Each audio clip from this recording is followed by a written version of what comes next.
toogal ci côté Mamadi toogal ci côté Mamadi demal nga toog waaw man journaliste la maa ngi laaj. micro bi mu ngi ñëw yow test li ma toogee baax na wala baaxul baaxul la maa ngi leen noo waajalee combat bi. entraînement koor mu xam nga ne yombul. waaw neexul moom neexul lu metti la.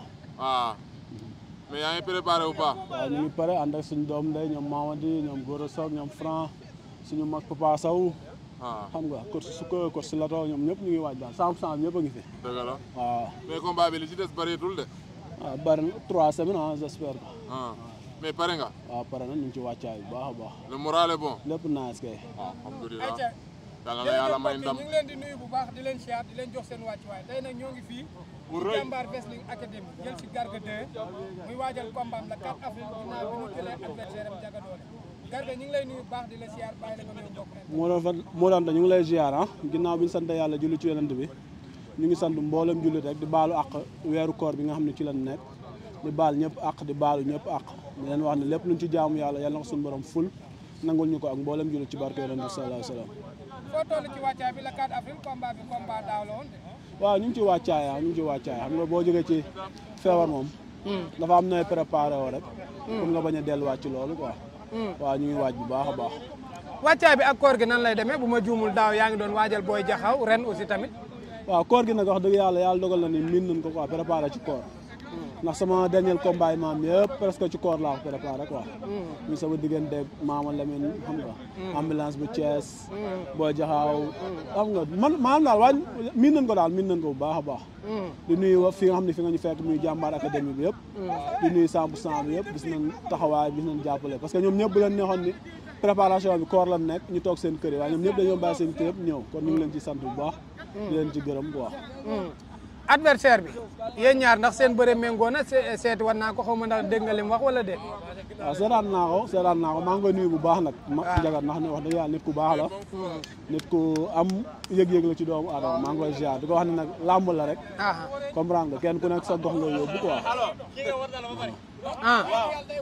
léegi bu arbitre sifflé génn seen diggante nag. waaw ñu def fulla ak fayda rek def li ñu daan def rek ñaan yàlla suñu borom may ñu ci ndam. nee naa ko Garga 2 bërekat la demee mu ne moom lu cooli bëri bu arbitre bi sifflé moom ay xarit ak yëpp dañ koy jël teg ko fee. non loolu moom mënut a ñàkk parce que bu fekkuloon loolu la kon du ñu bëre comme bu yàlla dogalee ñu war a bëre moom xarit bi dañ koy teg ne ba combat yi passé.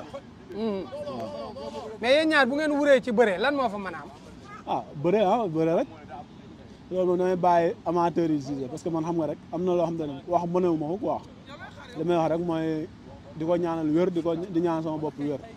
ba le 4 avril incha allah yàlla may woon ndam ci kawam. mais nee na da la doon supporter dem bay tey muy bëreeg yow loolu est-ce que wóor na. non loolu du dara ci làmb xam nga moom dañoo xamante miinante nañ bu baax miinante am na ci wax yoo xamante ne wax dëgg yàlla. daanaka du ko jar li ñuy wax rek mooy ñu ngi woo suñu supporter suñu xarit ak suñu am di jàmm. di ko ñaanal wér di ñaanal sama bopp wér encore une fois di ko wax ne ñu def bëre ci fulla ak fayda yàlla may ñu ci ndam quoi incha allah. rythme ba nga yoroon. day continuer ci combat yi maanaam bëre bu ànd ak xeex comme ni ma ko laajee mu ne boo ci andi yëpp a ngi fi. xam nga bëre dóor lañ wax bëre dóor nag lépp ngay indi comprendre mënoo indi xeex bàyyi bëre mënoo indi bëre bàyyi xeex. bëre dóor lañ wax lépp ngay yóbbu rek ngay daas fanaanal quoi. yéen ñaar mën naa yàgg. yaakaaruma ko de ndax moom jàmbaar la quoi gis naa ne du daw. pourtant moom it loolu la wax de nee na ay miitaag yi nekk fi yooyu du ko def de. maam bu naree niil yàlla nañ ko dóor mu daanu moom. non du niil moom moo ko ñaan nga ci barke weeru koor bi amin laay wax. weeru koor gi lu ci yàlla ñaan mu nangu ngay ñaan ñu lay doon ñu daanu amin laay wax. mais 5 minutes ngeen di bëre de 5 minutes. non mënuñu bëre 5 minutes. déedéet duñu bëre 5 minutes incha allah. mais ñaari poids lourd ngeen de moo la gën a luure waaye yow tamit luur bu kii nga de.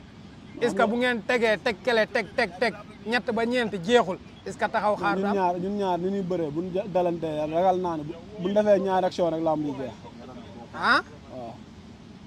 balaa jiilee ñëw est-ce que ni nga bëree ay ndóof ak gaa yooyu noonu ay valdo gis naa muy liggéey réaction xam nga di xool waaye man neexumaa fat gis naa ko muy liggéey réaction waaye lu mu liggéey ci réaction doyul. coach bi ko yor nag nee na moom comme poids lourd la te ki muy bëreel dafa vif. faaw ñu bëree ko ci ay rapidité ay vivacité. moo tax man la gis naa ko muy liggéey réaction. micro moo tax man la faaw lu mu liggéey ci réaction doyul. ah kon le fait que amoon na yeneen combat di préparer leneen dem bay bëree yow di bëree di waajal réaction xam nga ne kon am na lu mu xam de non am na lu mu xam comme li ma la rek man damaa yore ay boy yoo xam te ne ay ñoom njool sana fii ñoom Moussa Dioum 2 xam nga ay boy yoo xam te ni dañoo raw melax gaaw xam nga ku ci mel ne suñu grand Mamadi bu dee bëre rek ci moom la dëppee xam nga bu dee poids lourd Franc ngi fi góor soog ñu ngi fi xam nga ñu daal manqué wuñ dara daal ay ca jiili mu mel ni fi mu toll nii Ndiaga Dolé mi ngay bëree yaakaar naa ni fi mu toll nii gis nañ ni géejawaay gépp booloo nañ doon benn te ci sa combat le 4 avril lañ fas yéene wane ko ci diggante gunge ki nga xamante ne mooy Ndiaga Dolé est-ce que boo ko gisee yow en tant que mbër du doon pression ci yow. non non loolu daf ñu cee fekk man li may wax rek mooy dama leen ciy sant bu baax di leen wax tey su ma sañoon gox yëpp booloo doon benn ñoo xam te ne du ñu bëree ñu àndandoo moom mooy seen doole maanaam ci côté mobilisation ci côté jàppale maanaam bu ñu ci àndee rek dañuy mën a dimbalante te yàlla rek tax parce que tey nit ku nekk amoo loo ko mën a jox du xaalis du dara kon li war mooy nga yëkkati sa alal xam nga def ko ci sa doole sa coono xam nga jàppale ko quoi comme ñun ni ñu koy defee noonu la ak yeneen gox yi ni ñu koy defee su ma sañoon gox yëpp wax dëgg yàlla ñu booloo quoi loolu laa koy ñaanal quoi ñu doolal. mu mel ni li ko daloon bii Parcelles xalaatul mu dalaat ko ci làmb ndax bëri na ak Franc daan ko te du bëriwaat ak yow nga daan ko loolu moom xalaatu ko. am na fi 2 défaites. 2 défaites. Pape Cambrène maa ko yóbbu Pape Cambrène daan ma yóbbu Franc daan ko man bu lay kaatee incha allah dinaa ko daan. est-ce que ñooñu yow lañ. merci. comprendre nga. incha allah rabbi bu la kaatee. dinaa ko daan. mais doo Franc doo Pape Cambrène. waaw ñooñu ñëpp du ma ñoom waaye maa ñoom sorante wuñ. dégg nga ma. maa ñoom. benn la tur yi ñoo bokku rek. waaye ci bopp bi ci bëre bi ci doole ji yëpp benn la. ñëpp ak lu làmb yëpp dañoo nangu que ni Garga 2 mbër mu mën a bëre la mbër mu gaaw la mbër mu xam li muy def la une fois arbitre na prip sa diggante yaag Ndiaga Dolé lan lañ mën a xaar ci yow arbitre na prip rek. comme li gars yi daan xaar rek spectacle bëre daan ñibbi. incha allah mais ji li dernier combat am yàkkamti moo la ko xañ. waaw moo tax ak perte stratégie est-ce que loolu aussi tamit. indi naa stratégie damaa ñëw ba ci biir bëre bi jaxasoo stratégie bi dem comprendre nga coup perdu moo ma dal ci làmb jooju. waaw boo xoolee ni ma débuté combat bi nga xam ne Garga mii indi na stratégie. làmb nag dafay toll foo xam ne li naan du biir day xëy rek wasin quoi. noonu la demee làmb jooju wax dëgg yàlla ku ma waxoon dinaa ko ñàkk du ma ko gëm waaye nag dafa am lu may jàngal lu bari ci làmb quoi. maanaam da lay wan ne la adversaire li nga xam ne moom nga war a jox mooy cër bi da nga koy jox ba ma sëkk. maanaam su ma nawloo woon tuuti rek duudu combat bi du demee noonu. waaw. ok kenn ku ne xam na ne retard bi moom nee na retard bi nga retard ci làmb yaag moom yéen a ko bokk yem. kon est-ce que combat bi mën nañoo xaar Garga 2 def exploit bu rëy ba nga xamante bu fi jógee dinañ ko tudd ay Lac Rose ay yeneen génération yi nga xamante bi ni ci kaw la te yéen a war a bëri. waaw loolu la ñuy ñaan yàlla xam nga ñun moom li ñu mën mooy sabablu def li nga xam ne moom la ñu war a def mooy entraîner waaj xam nga tey lu toll weeru koor nga bàyyi say te yëpp 5 heures nga ñëw ci géej gi di entraîner bu ci kanamee nga war a jógee fii dem saal kon ça veut dire que am na lu la jaral ndam nag loxoy suñu borom lañ ne dañ ko koy dagaan di ko ñaan yàlla may ñu ndam sedd bi bu amul benn warante waaye li ñu war a def lépp ci làmb ji incha allah dinañ ko def ànd ak suñuy mbokk suñuy xarit ak suñuy am di jàmm yëpp waaj. ok bala ngaa woote wala da ngaa dese kàddu bala ngaa woote. waaw. laa bëggoon a wax fàtte naa li ma bëgg a wax. koor gi da laa jàpp. wallaay koor gi damaa jàpp.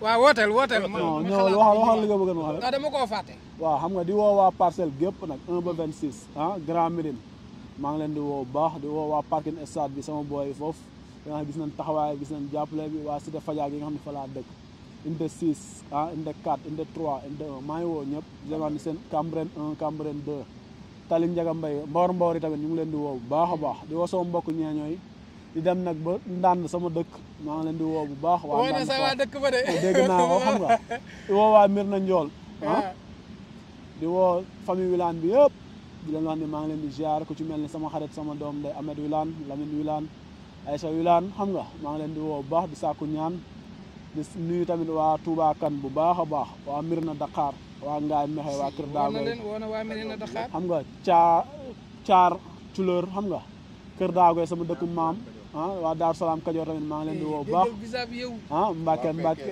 Pekes xam nga di woo waa Njaxeer xam nga waa Palmeew xam nga di woo waa Casamance sama mag fa mu nekk ñoom Modou xam nga di woo tamit waa Côte d'Ivoire sama mbokk yi ñag yi xam ne fa laa juddoo fa laa yoroo maa leen di woo bu baax dinaa ne ñëpp jàpp ci xam nga ku ci mel ni Sidi sama mag yi nekk foofu yëpp daal maa leen di nuyu sama doom baay tamit leen wax ne am naa combat le 4 avril di wax ne ñëpp ñëw jàpp ci di ñaanal tamit Gaston Mbengue suñu papa jooju yàlla na ko suñu borom yërëm xaare ko ci àjjana firdawsi parce que man suñu ma xamee ci laam ginnaaw yàlla moom moo tax di ñaanal makan di ko wax li fi mu jublu bu mu ragal yàlla baax na quoi yàlla na ko suñu borom defal jàmm sponsor yi tamit jàppale ko bu baax a baax xam nga di ko wax ni suñu waay la quoi wax dëgg yàlla sant nañ ñëpp di sant tamit sama président écurie maa ngi koy sant bu baax maam père ba Mansour ba xam nga di sant sama soxna gis nañ taxawaay gis nañ ndogu yi xam nga di ko wax ni ko na jàpp rek quoi lépp dina baax incha allah ak sama goro yi tamit maa ngi leen di nuyu bu baax di ko wax ne wax dëgg yàlla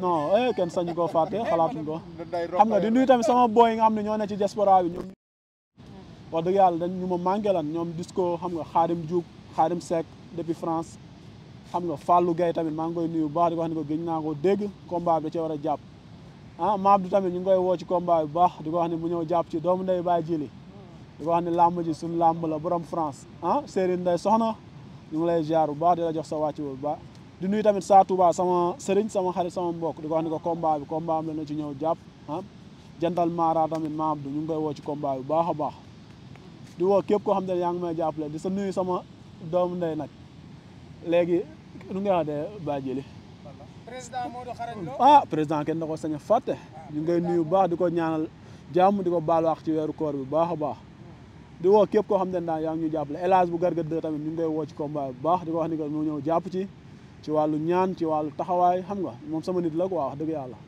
sant naa ñëpp daal su ma limee damay juum comme dañuy waaj a dogg moom ñu ngi sant ñëpp di gërëm ñëpp di nuyu sama doom ndey nag Moussa Dioum 2 di ko wax ni ko na ko gars yi jël parce que moom wax dëgg yàlla ci làmb ji la bokk ñoo bokk Kajoor xam nga tey bu ñu demee ba tey ñu bokk écurie tamit fii kon dañ koy sant yàlla bu baax a baax di nuyu tamit suñu mag suñu xarit Papa Sow bu baax day bàyyi teem yëpp ñëw jàpp ci xam nga Papa Gueye xeer assurance sëñ Dame Dione maa ngi woo ñëpp daal 100% bi bàyyiwuma kenn Ibulaay di ko wax gis nañ laa fii tamit suñu borom defal ko jàmm ak sutura ak xéewal moom it parce que day bàyyi teem yëpp ñëw di la nuyu tamit yow Modou Anta di nuyu Baye Jile di ko wax nag na takk soxna moroom yëpp takk nañ soxna xam nga dafa ñàkk jom trop dafa war a am jabar